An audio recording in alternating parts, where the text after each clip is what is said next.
大家好，我係江洪先生。今日嘅視頻咧就主要講解香港嘅一位 TVB 嘅綠葉藝人咧游標嘅八字嘅。相信大家對都非常之熟悉嘅。佢喺今年嘅2月12號咧就係腦中風咧咁然後咧就係要被送入醫院咧就搶救嘅。搶救到今年嘅2月24號啊，就係宣布咧搶救無效，終年就57歲。江洪先生咧今日咧用幾分鐘嘅視頻咧就作為一個詳細嘅講解游標嘅八字。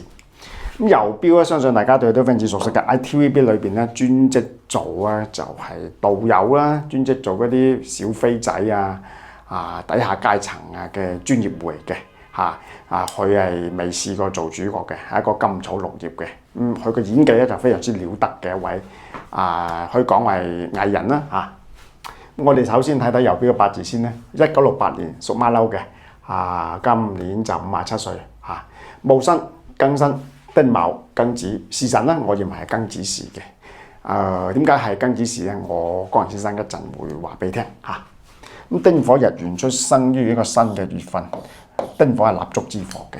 咁丁火嘅最高格局嘅叫庚甲丁組合，但係佢個命格係好明顯就冇火嘅。冇火嘅格局咧就低好多啦，叫一落千丈。假如佢出生嗰個月份出生個年份係午火屬馬嘅，咁呢種八字叫一線巨星。我哋所講嘅身強財旺煞強，叫一線巨星嘅格局，即係可以同陳慧琳相比美嘅。但係好可惜，佢個八字少咗個午火，變咗叫正財格用印透出正財用木。迫於無奈咧，因為佢八字冇火，咪用木咯，叫財破印嘅格局。財破印格局咧，佢就首先收入咧唔係幾穩定嘅。你哋都知啦，佢喺 TVB 入邊咧就係收入咧就係非常之低嘅，又係非常之唔穩定嘅。其次就財破印嘅格局，破咗印星嘛，印星代表面子嘛。我不要面子代表咩啊？佢從事佢演嗰啲角色咧，通常都係導遊或者係我哋所講嘅小飛仔或者社會嘅一種不良人士嘅游標都係演呢種角色。其實就係佢個八字嘅財破印嘅一個影響好可惜佢個八字冇午火，所以格局咧就低好多嘅咁我哋首先睇佢個八字咧行嘅運咧，咁佢就 TVB 嗰段日子大家都知道㗎啦。咁喺1989年進入 TVB， 咁行呢個運咧一直都收入都唔係幾穩定嘅。由於個戊癸合住，個癸水合住咗嘅咩？咁煞咧合住咗，你點能夠出名啫？咁只可以做一啲小角色啦。亥卯合木，木叫財破印。咁所以喺26到36咧，呢10年運嚟講，佢唔係幾好嘅，覺得唔係幾好嘅。首先財破印代表收入唔穩定啦。仲有就係冇乜大嘅發展喎從呢個八字嘅行嘅運勢都可以睇出佢嘅26到36咧唔係幾好嘅咁行翻個甲子運嘅時候就完全一樣啦，就變咗叫庚金劈甲木引丁，叫格局提升咁佢喺2003年咧就開一間環境公司即係開始做環境嘅一種生意嘅。其實從八字都可以睇到嘅，2023、2024、2025、2026、2027、2007呢5年咧，一定係揾好多錢，因為庚金劈甲木引丁，所以佢事業係好好嘅做生意。因為再加上佢個八字本身有財嘛，財旺正財格嘅人咧做嘢係好認真，仲有就係正財格嘅人咧唔會偷懶嘅。就做生意咧都唔會話出蠱惑嘅人嚟嘅，係一個好實在嘅人嚟嘅咁後5年咧就唔係幾好啦，行翻去2008年，我哋首先戊子年咧，到壬辰年2012年咧，呢5年咧係行翻個子水運嘅。子因為佢八字嚟講見咗水咪代表咩啊？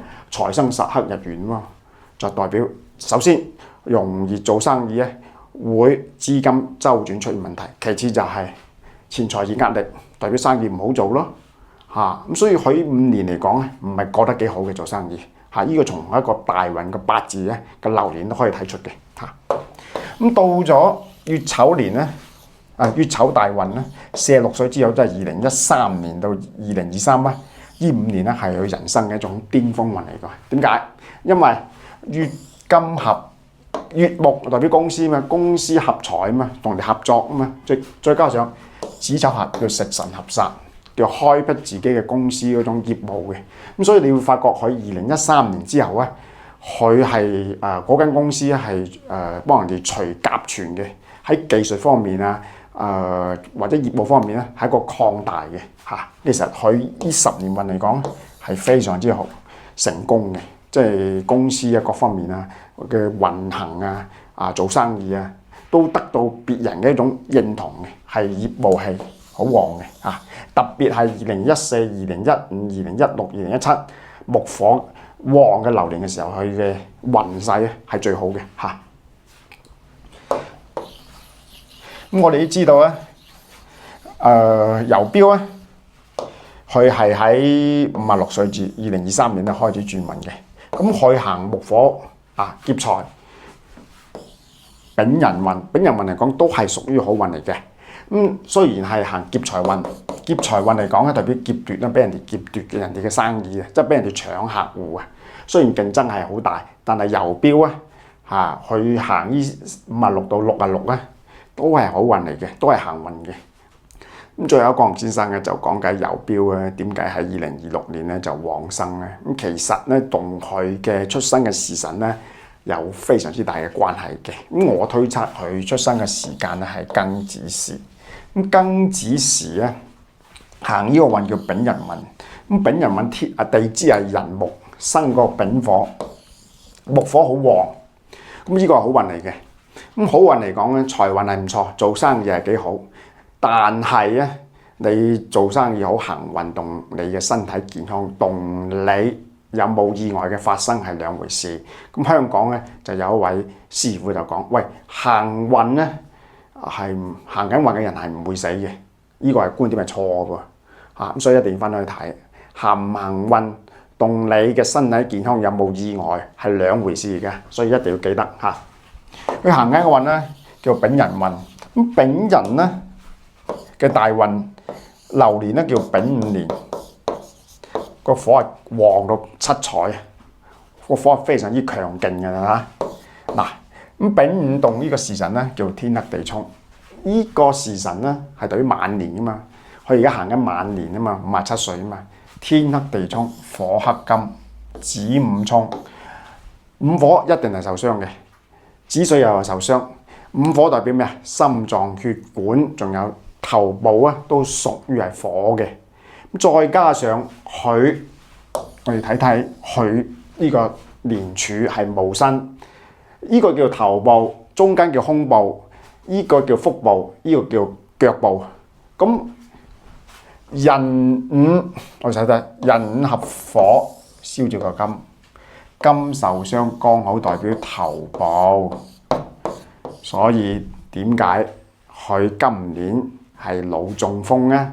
頭部出現問題咧？其實就係嗰個丙午流年寅午合火加埋天克地沖。今日嘅視頻咧就講到呢個冇問，如果大家有咩問題咧，就可以向郭先生咧就提問嘅。